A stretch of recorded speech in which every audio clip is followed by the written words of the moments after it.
안녕하세요. 혹시 이런 생각 해보신 적 없으세요? 뉴스에서는 경제가 좋아지고 있다는데 왜 내 삶은 더 팍팍하게 느껴질까 하고요. 어쩌면 이 이상한 괴리감의 원인이 바로 우리가 매일 들여다보는 스마트폰 화면 속에 있을지도 모릅니다. 자, 그럼 이 문제 속으로 한번 깊게 들어가 볼까요? 분명히 경제 지표상으로는 긍정적인 신호들이 보이거든요. 그런데 이상하게도 사람들의 소비 심리는 역대 최악이라고 합니다. 대체 이 숫자와 우리 마음 사이엔 어떤 간극이 있는 걸까요? 이 미스터리를 풀기 위해서 오늘 우리는 총 5가지 단계를 거쳐볼 겁니다. 먼저 이 풍요 속의 역설이 뭔지 살펴보고 그 배후로 지목되는 알고리즘의 비교 엔진을 뜯어볼 거예요. 그리고 우리의 비교 대상이 어떻게 바뀌었는지, 그 결과 현실 감각이 어떻게 뒤엉켰는지 진단한 다음에요. 마지막으로 이 비교의 감옥에서 탈출할 방법은 없는지 함께 고민해 보겠습니다. 첫 번째 파트, 풍요 속의 역설입니다. 제목 그대로예요.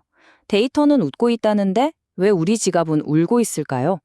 공식 통계와 우리가 피부로 느끼는 감각 사이의 거리, 그 정체부터 파헤쳐 보겠습니다. 여기 이 표를 보면 정말 극명한 대조가 보입니다. 왼쪽을 좀 보세요. 인플레이션도 진정되고 있고 실물 경제도 나쁘지 않아요. 금리도 내릴 거라죠. 그런데 오른쪽을 보면요. 사람들 마음은 저기 대공황 시절보다도 오일 쇼크 때보다도 더 비관적이라는 겁니다. 숫자는 위로 가는데 우리 체감은 왜 바닥을 향하고 있는 걸까요?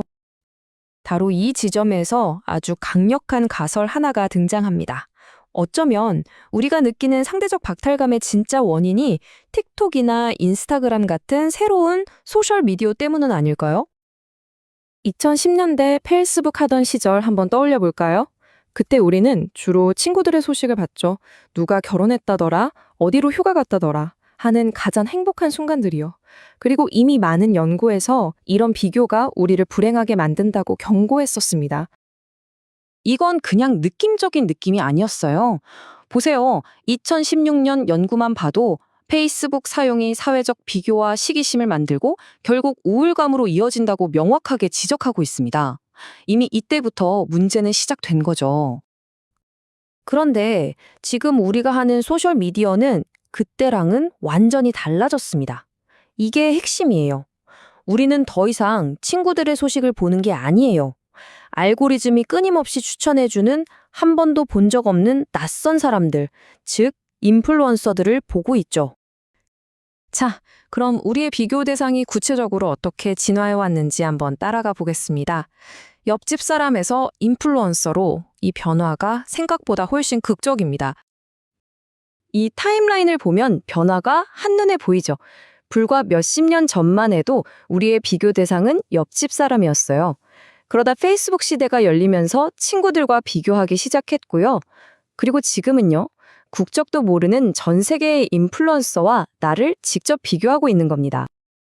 여기서 정말 중요한 차이가 있습니다. 과거에 우리가 비교했던 이웃이나 친구는요, 나와 소득 수준이 비슷했어요. 그리고 저 사람이 왜 돈을 잘 버는지 그 스토리를 어느 정도는 알 수 있었죠. 하지만 지금 우리가 보는 인플루언서들은 어떤가요? 소득 격차는 비현실적으로 크고 저 막대한 부가 어디서 왔는지 맥락조차 알 수 없습니다. 알고리즘은 우리에게 주로 두 부류의 삶을 보여줍니다. 하나는 개인 제트기 타고 다니는 아예 다른 세상 사람 같은 0.01%의 초부유층이고요. 또 다른 하나는 어쩌면 더 교묘하게 우리 마음을 파고드는 1에서 5%의 상류층입니다. 멋진 집, 근사한 휴가, 완전히 불가능해 보이지는 않거든요. 그래서 무심코 왜 나는 저렇게 못 살지? 하는 생각을 하게 만드는 거죠. 이렇게 맥락이 제거된 부의 이미지를 끊임없이 접하다 보면 어떤 일이 벌어질까요? 네, 우리의 현실 감각이 완전히 뒤죽박죽, 엉망이 되어버립니다.